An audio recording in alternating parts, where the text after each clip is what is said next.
गांव का माहौल तो देख ही रहे हैं कि महंगाई चरम सीमा पे है और युवा बेरोजगार दर दर भटक रहे हैं। यहाँ पे जो प्रत्याशी है सनातन पांडे, ये बहुत ही बेदाग प्रत्याशी हैं, अच्छे प्रत्याशी हैं और जनता इनको लाइक की है अगली बार भी और इस बार भी लाइक करती है। अगली बार तो हार गए थे। 10 साल पहले भरत सिंह जीत के गए, कोई काम नहीं हुआ, चेहरा बदल दो।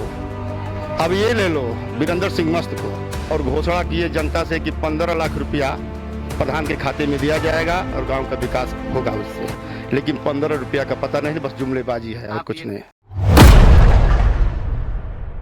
इस माहौल से इस बार का कैसा लग रहा है आपका गांव का माहौल? किसको ज्यादा वोट पड़ने वाला है? गांव का माहौल तो देख ही रहे हैं कि महंगाई चरम सीमा पे है और युवा बेरोजगार दर दर भटक रहे हैं। युवा बेरोजगार घूम रहे हैं और तलाश में है कि कब मौका मिले कि हम अपने बेरोजगारी को ख़त्म करने का अवसर कैसे मिले हमको। कौन दूर करेगा बेरोजगारी? अब बेरोजगारी यहाँ पे देख रहे हैं कि 2 करोड़ नौकरी का वादा करके और सरकार जो है। एक मिनट आप 2 करोड़ नौकरी की बात कर रहे हैं, लेकिन दिनेश लाल यादव कह रहे हैं कि पूरे भारत में 80 लाख नौकरी ही है। अगर 80 लाख नौकरी होता तो ये बताइए कि 80 करोड़ जनता कटोरा लेकर के और 5 किलो अनाज की लाइन लगाती? बताइए। यहाँ पे अगर बेरोजगारी नहीं रहती तो 5 किलो अनाज के लिए दिन भर लोग लाइन में खड़े रहते हैं। 5 किलो अनाज कितना का होता है? अगर मजदूरी करते हैं तो 350-400 मजदूरी मिलता, लेकिन 100 रुपया की अनाज के लिए दिन भर वो लाइन लगा के खड़े रहते हैं। मजबूरी है, बेरोजगारी है। अब इससे बड़ा प्रूफ क्या हो सकता है? कहीं ना कहीं इस बार का चुनाव होने वाला है आपके हिसाब से, तो क्या लोग चाहेंगे कि बदलाव हो इस बार? बिल्कुल।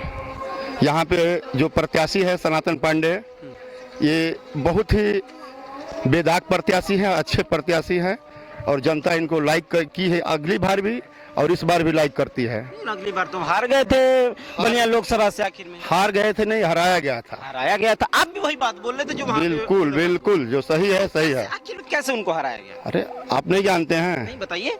हर चीज आप लोग जानते हैं, अब ये भी आप जानते हैं। बताइए कि कैसे उनको हरा दिया गया, आखिर में क्या बता। गाजीपुर में 2 विधानसभा पड़ता है, मोहम्मदाबाद और जहुराबाद। यहाँ पर लीडिंग 20,000 से हुआ था मोहम्मदाबाद और 18,000 से जहुराबाद।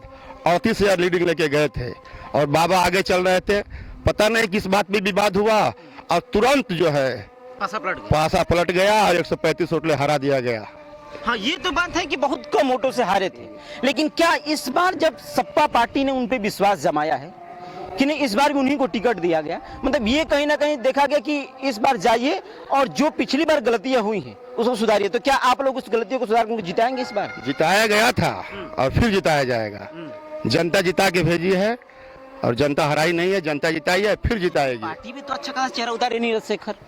ठीक है, वो भी तो कल समाजवादी पार्टी में ही थे। हाँ, ये तो बात है, ये तो बात है। तो कहीं ना कहीं यहाँ पे जैसे अगली बार भरत सिंह 10 साल पहले भरत सिंह जीत के गए, कोई काम नहीं हुआ, चेहरा बदल दो। अब ये ले लो वीरेंद्र सिंह मस्त को। वीरेंद्र सिंह मस्त आए, अब हमारे नौली गांव में आए और यहाँ पे उनका जन चौपाल लगा था और घोषणा किए जनता से कि 15 लाख रुपया प्रधान के खाते में दिया जाएगा और गांव का विकास होगा उससे, लेकिन 15 रुपया का पता नहीं, बस जुमलेबाजी है और कुछ नहीं। आप भी एक प्रधान पद पे हैं जी। कितने खाते हैं? 15 लाख वो बात कह गए थे, क्या 15,000 तक भी आ पाया कि नहीं? 15 रुपया नहीं आया, 15,000 के रुपए नहीं? बिल्कुल। प्रधान के खाते में गांव के सामने कहे और जिला का सबसे टॉप प्रोग्राम हमने कराया था। डीएम साहिबा ने खुद बधाई दी थी कि नहीं प्रधान जी बहुत अच्छा प्रोग्राम कराए थे और जिले का सबसे टॉप प्रोग्राम था जन चौपाल, लेकिन वादा करके और मुकर जाना ये बीजेपी का काम है। अच्छा, लल्लन सिंह यादव को भी टिकट दिया गया भाजपा की तरफ से, तो उनका क्या माहौल है इस समय? क्या वो तो कोई जानता ही नहीं, यहाँ पे ना कोई देखा है। यहाँ पे इतने लोग हैं, कोई है पूछिए तो कोई देखा है? लल्लन सिंह कोई नहीं जानता, कोई नहीं जानता, ना कोई देखा है। अच्छा।